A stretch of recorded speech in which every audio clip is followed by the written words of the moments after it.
Thank you for watching this video. To best support the channel, please take a moment and click the subscribe button. Also, the links to purchase this fly and the materials to tie the fly are in the description. Today we are tying up the bear worm. In a few moments we'll give you some details on how the fly name came to be. In the vise we have a Moonlit Tagata ML502 hook. It is in a size 14 today, and we're using some Semperfi Classic wax thread in red. And we're going to go ahead and go up and down the shank of the hook a couple of times. We're doing that to give ourselves a very solid base to tie onto. We don't want our material slipping around on this fly. What we're going to go ahead and grab is a used zonker strip hide from some pine squirrel, and this hide was used to tie part of another fly, and it was left sitting on my tying desk. And we're going to tie that in so that we have one full hook length behind the curve of the hook.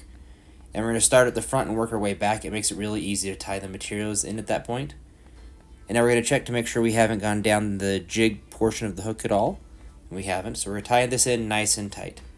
So as I mentioned, this fly is using a scrap piece of zonker hide, and you can use rabbit or pine squirrel or mink or any other material you have, and we use it to create a worm.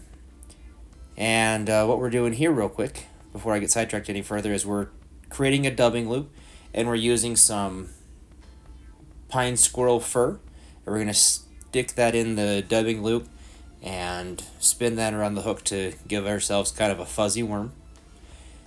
And while we're doing that, we're going to get that lined in, and it's going to be a little bit hard to see here on the camera. It's hard to zoom in and out when I'm filming these videos by myself. But what we're doing is we're going to get the material in there, and then we're going to grab it and adjust it so that the tips are about one hook gap in length beyond the thread on the left side, so we can trim down the right hand side of it. And we're doing that to give ourselves a spiky, buggy body that will submerge well once wet. So back to some of the origins on this fly while I'm spinning up this dubbing loop, is I was messaging back and forth with one of my friends, Brad, and we were talking about designing another fly, and I showed him that I had these zonker hide strips on my desk from tying up some other carp flies, and he said, hey, I'm going to sketch up a doodle of something that I've been thinking about, and the bear worm was created shortly thereafter. So we're spinning this dubbing loop up, and we're going to spin that nice and tight. And once that's spun up, we're going to start wrapping around our hook and getting it a nice tight body. So we're going to get our thread to go right back to our back end tie-in point right about the curve of that hook. And then we're just going to pull all of the fibers towards the back of the hook and wrap our way forward with close wraps. So yeah, I have to give Brad the shout out for some of the creation of this fly. Thank you for your help. I appreciate all that you do and the fun conversations that we have. So we'll wrap our thread forward, and our goal is to not go anywhere past the bend where the jig portion of the hook starts. We want to keep it all on the horizontal shank of the hook. So we just keep wrapping forward, pulling our material back towards the back of the hook. You get a nice buggy body with this. We'll wrap one more time around. And now we'll go ahead and grab our tying thread.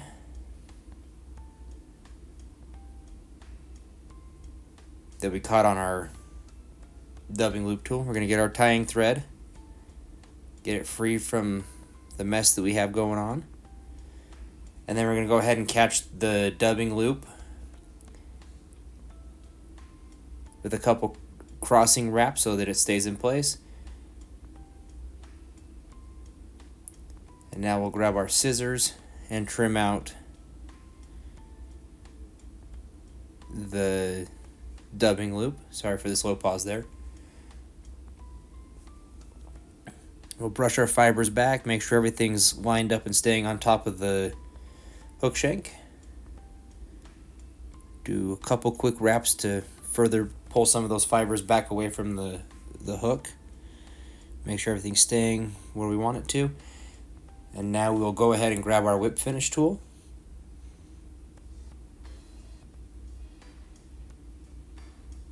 And we'll whip finish right where we've been tying at to keep everything in line.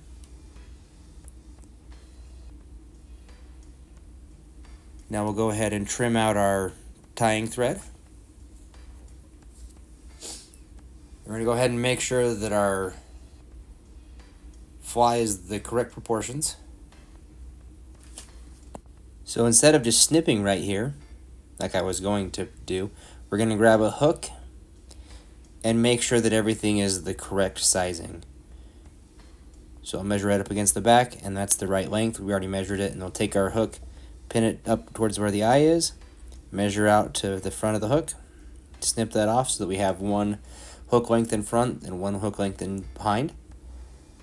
And then to finish off this fly, which you could fish as is, we're going to go ahead and just put a couple dabs of UV resin on our head just to make it a little bit more durable. So grab some UV resin, put a dot right on the top and smooth that around just a little bit. Then flip it around.